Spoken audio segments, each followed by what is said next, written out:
കാസർകോട്ടെ തേൻകണിയിൽ ഒരുപാട് വാർത്തകൾ പുതുതായി വരുന്നു. കാസർകോട് ഹണി ട്രാപ്പ് കേസ് പ്രതി ശ്രുതി ചന്ദ്രശേഖരൻ മാട്രിമോണിയിൽ അക്കൗണ്ടുകൾ വഴിയും തട്ടിപ്പ് നടത്തി.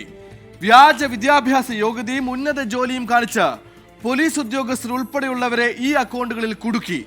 പയ്യാവൂർ പോലീസ് സ്റ്റേഷനിലെ CI എന്നും അത് അമ്മാവനാണെന്നും പരിചയപ്പെടുത്തിയും ഒരു പോലീസ് ഉദ്യോഗസ്ഥനും തട്ടിപ്പിന് കൂട്ടുനിന്നതായി സൂചനയുണ്ട്.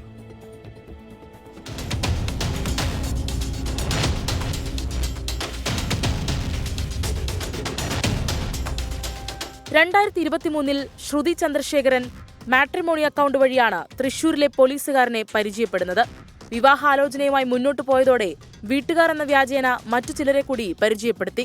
വാടക വീട്ടിൽ കഴിയുന്ന പോലീസുകാരനിൽ നിന്ന് വീട് പണിക്കായി ലോൺ എടുത്ത 15 ലക്ഷത്തോളം രൂപ പലപ്പോഴായി യുവതി തട്ടിയെടുത്തു. ഈ തട്ടിപ്പിന് കണ്ണൂർ സ്വദേശിയായ മറ്റൊരു പോലീസുകാരൻ കൂട്ടുനിന്നെന്നാണ് വിവരം.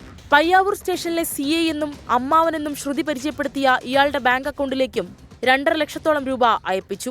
ഡോക്ടേഴ്സ് മുതൽ കാസർകോട്ടെ ഒരു ബാങ്ക് മാനേജർ വരെ യുവതിയുടെ തട്ടിപ്പിൽ അകപ്പെട്ടിട്ടുണ്ട്.